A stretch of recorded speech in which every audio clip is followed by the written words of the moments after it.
में जो आरजेडी के जो गुंडे युवा हैं उनका एक जमावड़ा था। जिस प्रकार से वहाँ की संपत्ति का नुकसान हुआ हम सब ने देखा है, किस प्रकार से वहाँ के शीशे तोड़े गए, दरवाजे तोड़े गए, उत्पात हुड़दंग मचाया गया। ये असली जो है चेहरा है आरजेडी का, ये असली चरित्र है आरजेडी का। उनके अंदर संयम नहीं है, सहनशीलता नहीं है, अनुशासन नहीं है। और ऐसे लोग अगर सत्ता में आएंगे तो पूरे बिहार के अंदर हुड़दंग उत्पात मचाएंगे। उसका मुजाहरा कल पटना में देखने को मिला है। ये लोग कलम बांट रहे हैं, जिन्होंने खुद कलम पकड़ने के टाइम, कलम से लिखने के वक्त में उसका उपयोग नहीं किया और 9th में फेल हो गए, वो कलम की बात कर रहे हैं। ये अपने जो इनके 15 साल की जो शासन व्यवस्था थी इनके माताजी और पिताजी की, उस शासन व्यवस्था के काले कारनामे को वो कलम के स्याही से छुपाना चाहते हैं।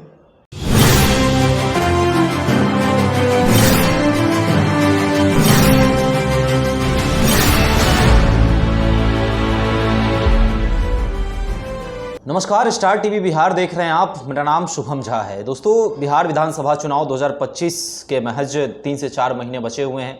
देखिए, विपक्ष लगातार सरकार पर हमलावर है। कल युवा संसद के दौरान तेजस्वी यादव ने एनडीए सरकार को काफ़ी कुछ कहा, काफ़ी कुछ आरोप लगाए। युवाओं के बीच तेजस्वी जो है वह गरज रहे थे और तमाम वादे भी कर रहे थे। छात्रों को उन्होंने कलम भी बांटे। बातचीत करेंगे, हमारे साथ भाजपा के मीडिया प्रभारी दानिश इकबाल जी हैं। दानिश जी, कल कलम बांटे गए हैं और तेजस्वी यादव कह रहे थे कि मैं तो कलम बांट रहा हूं, लेकिन एनडीए जो है वह बिहार के जनप्रतिनिधियों को हथियार बांट रही है। अपनी सुरक्षा आप स्वयं लोग करेंगे, ऐसा तेजस्वी कह रहे हैं। देखिए, कल तेजस्वी यादव जी के द्वारा जो युवा संसद का जो कार्यक्रम था उसमें जो आरजेडी के जो गुंडे युवा हैं उनका एक जमावड़ा था। जिस प्रकार से वहाँ की संपत्ति का नुकसान हुआ हम सब ने देखा है, किस प्रकार से वहाँ के शीशे तोड़े गए, दरवाजे तोड़े गए, उत्पात हुड़दंग मचाया गया। ये असली जो है चेहरा है आरजेडी का, ये असली चरित्र है आरजेडी का। उनके अंदर संयम नहीं है, सहनशीलता नहीं है, अनुशासन नहीं है। और ऐसे लोग अगर सत्ता में आएंगे तो पूरे बिहार के अंदर हुड़दंग उत्पात मचाएंगे। उसका मुजाहरा कल पटना में देखने को मिला है। ये लोग कलम बांट रहे हैं, जिन्होंने खुद कलम पकड़ने के टाइम, कलम से लिखने के वक्त में उसका उपयोग नहीं किया और 9th में फेल हो गए, वो कलम की बात कर रहे हैं। ये अपने जो इनके 15 साल की जो शासन व्यवस्था थी इनके माताजी और पिताजी की, उस शासन व्यवस्था के काले कारनामे को वो कलम के स्याही से छुपाना चाहते हैं। लेकिन वो घाव, वो 15 साल का वो घाव जो है, वो 15 साल का जो शासन रहा, उत्पात का, हुड़दंग का, आतंक का, उसको कलम के स्याही से नहीं छिपाई जा सकती है। और वे लोग जो AK-47 असलहा, हथियार, बम बारूद, AK-47 बिहार में किसके घर से निकला था? आरजेडी के किस नेता के घर से निकला था? हम सब जानते हैं। पूरी आरजेडी पार्टी गुंडों को, बदमाशों को, अपने लोगों को हथियार देती थी और बिहार की जनता का, बिहार के डॉक्टरों का, शिक्षकों का, व्यवसायिकों का अपहरण कर करके उनसे जो है रंगदारी और वसूली की जाती थी, फिरौती वसूली की जाती थी। और उसका बंडर बाट उस पैसे का कहाँ होता था? एक अनेमाग मुख्यमंत्री के आवास पर एक डॉक्टर की गाड़ी को लूट के ले आए। गाड़ी कहाँ पाई गई? तो मुख्यमंत्री के आवास पर पाई गई। तो इस प्रकार का जो दौर रहा, इस प्रकार का जो शासन काल रहा, अब उसको इन लोग जो है मिटाने की या उसको छुपाने की बात करते हैं। लेकिन ये बिहार की आवाम, बिहार की जनता उनके 15 साल के कारनामे को बखूबी जानती है। इसलिए लगातार जो है 20 वर्षों से सत्ता से बाहर रखा है। और आने वाले समय में भी बिहार नीतीश कुमार जी के नेतृत्व में एनडीए की सरकार ने बिहार को सुधारा है और बिहार को संवारने का भी काम कर रहे हैं डेवलपमेंट के माध्यम से। और लगातार बिहार के अंदर जो है इंफ्रास्ट्रक्चर हो, रोड्स हो, पुल हो, सड़कें हो, एम्स हो, हॉस्पिटल्स हो, एयरपोर्ट्स हो, लगातार शासन व्यवस्था हो, इसके माध्यम से लगातार बिहार में बदलाव आया है। तो इसलिए आने वाले समय में भी बिहार के लोग ये कलम बाँटें या स्याही बाँटें, लेकिन जो इनके चाल और चरित्र में है, जो राष्ट्रीय जनता दल के डीएनए में है, उसको कैसे आप बदलेंगे? उसका मुजाहरा भी कल इन लोगों ने किया उत्पात मचा करके। तो इसलिए स्पष्ट रहिए, बिहार में फिर से एक बार एनडीए की सरकार मतलब सुशासन की सरकार, एनडीए की सरकार मतलब विकास की सरकार, एनडीए की सरकार मतलब न्याय की सरकार, और एनडीए की सरकार मतलब दलित, पिछड़े, अति पिछड़े, पसमानदा समाज को मुख्य धारा में लाने वाली सरकार। अच्छा, आरजेडी के 15 साल के शासन की बात आपने की। कल तेजस्वी ये भी कह रहे थे कि महज मुझे 20 महीने दे दो, मैं बिहार को बदल दूंगा, युवाओं के तकदीर को बदल दूंगा, युवाओं के भविष्य को संवार दूंगा। तमाम दावे कर रहे थे युवाओं के सामने तेजस्वी कि महज 20 महीने चाहिए मुझे। तेजस्वी यादव के पूरे कल के जो उनका बयान था, जो उनका भाषण था, उसको अगर आप देखेंगे और सुनेंगे तो उस पूरे बयान से बिहार को लेकर के उनका विज़न क्या है वो क्लियर नहीं है। आप बताओ, क्या बिहार अंडा, दूध, घर में शिक्षा, घर में ट्यूटर भेजना, अंग्रेज़ी सिखाना, यही विज़न है उनका? मुर्गी, अंडा और दूध विज़न है उनका? क्या बिहार इससे आगे बढ़ेगा? जब आपको सत्ता थी तो 15 वर्षों में आपने चारवाहा स्कूल खड़ा कर दिया युवाओं के लिए, और आज आप अंडा मुर्गी की बात कर रहे हैं। ऐसे नहीं होता। आपके कल के पूरे भाषण में आपका बिहार को लेकर के जो विज़न है वो स्पष्ट नहीं हुआ। आपका पूरा भाषण जो है देख करके आप पढ़ रहे थे, आप जुमलेबाजी कर रहे थे, आपको संजय यादव के द्वारा लिखित भाषण दे दिया गया और आप उसको देख कर जुमलेबाजी कर रहे थे, शेरो शायरी कर रहे थे। बिहार ऐसे नहीं चलेगा।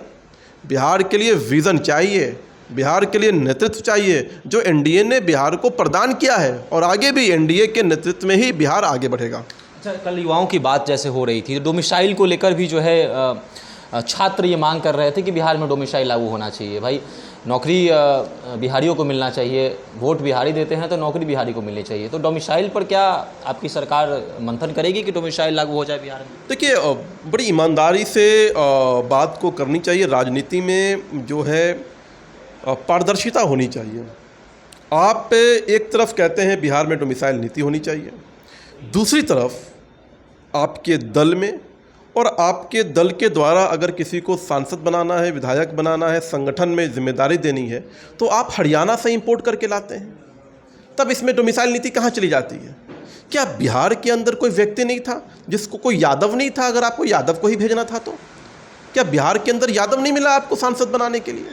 आप हरियाणा से इंपोर्ट करके लाते हैं। क्या बिहार के अंदर तस्लीमुद्दीन जैसे नेता नहीं है जो संगठन का कामकाज संभाल सकते हैं?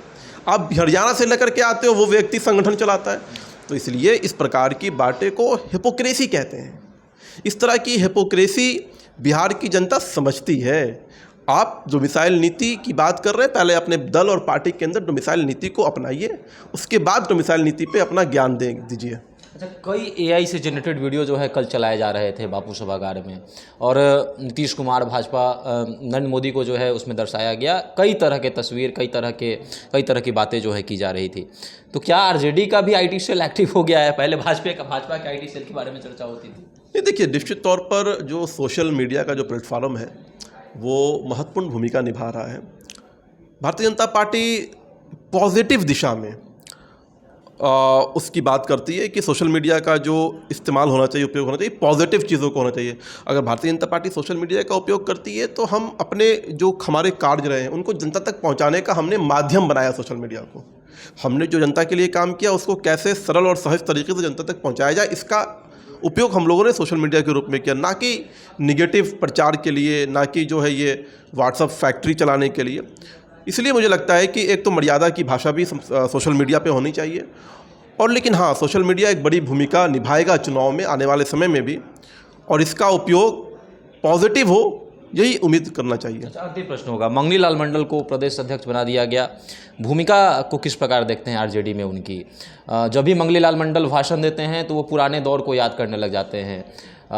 तमाम चीज़ों के जिक्र वो जगजीवन राम, तमाम राजनेताओं के जिक्र वो करते हैं। तो क्या भूमिका मंगनी लाल मंडल को लालू यादव जी ने प्रदेश का अध्यक्ष बनाया? दो विषय, अगर आपको इतना ही प्रेम था पिछड़े दलित से तो आप उनको राष्ट्रीय अध्यक्ष बनाते, जहाँ की वो निर्णय ले पाते, जहाँ से वो पार्टी का संचालन कर पाते।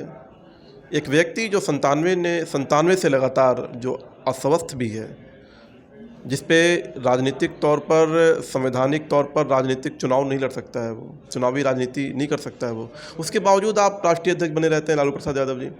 और एक दलित व्यक्ति को, आप पिछड़े व्यक्ति को जो है आप प्रदेश अध्यक्ष बनाते हैं। और ये प्रदेश अध्यक्ष की जो कुर्सी है, ये पूरी तरह से लालू परिवार के द्वारा जकड़ी हुई कुर्सी है। इसमें किसी प्रकार का कोई अधिकार लेने की शक्ति निहित नहीं है मंगनीलाल मंडल जी के पास। कोई भी निर्णय वो लालू परिवार, तेजस्वी यादव ही लेंगे। वो सिर्फ हस्ताक्षर करने के लिए हैं, सिर्फ स्टाम्प लगाने के लिए हैं। वो एक के विधायक का टिकट भी अपने विवेक से सुनिश्चित नहीं कर सकते हैं। तो ऐसा पद जिसमें कि उनको अधिकार निहित ना की गई हो, उसका कोई फ़ायदा नहीं है समाज के लिए। और ये पूरी पार्टी लालू परिवार प्राइवेट लिमिटेड पार्टी है। इसमें आप मंडल जी को बना दीजिए प्रदेश अध्यक्ष, बारी सिद्दीकी जी को बना दीजिए, जगदानंद सिंह जी को बना दीजिए, सबकी स्थिति क्या थी और किस प्रकार का अपमान चाहे बारी सिद्दीकी साहब को झेलना पड़ा हो, चाहे जगदानंद सिंह जी को झेलना पड़ा हो इनके परिवार के सामने। और मंडल जी इतने वरिष्ठ व्यक्ति हैं, उनका एक अपना अनुभव भी है, चुनाव में राजनीतिक अनुभव भी है, लेकिन मुझे नहीं लगता है कि उनके राजनीतिक अनुभव का कोई फ़ायदा आरजेडी को पहुंचने वाला है, क्योंकि आरजेडी में तो वही होगा जो लालू प्रसाद यादव चाहेंगे। तो इसके अलावा ज़्यादा कुछ जब शक्ति निहित ही नहीं है तो ऐसे पद से कोई फ़ायदा नहीं है। चलिए, तो दानिश इकबाल जी से हमारी बातचीत हुई। कल के युवा संसद में जो तमाम बातें तेजस्वी यादव कह रहे थे, आरोप लगा रहे थे, बड़े बड़े वादे कर रहे थे, इन तमाम चीज़ों पर दानिश इकबाल जी का जवाब आपने सुना। आपको तेजस्वी यादव का भाषण कैसा लगा, और साथ ही साथ जो वादे किए गए हैं छात्रों के लिए, वो क्या आरजेडी कर पाएगी? आप भी हमारे साथ कमेंट सेक्शन में अपनी राय रख सकते हैं। देखते रहें स्टार टीवी बिहार। धन्यवाद।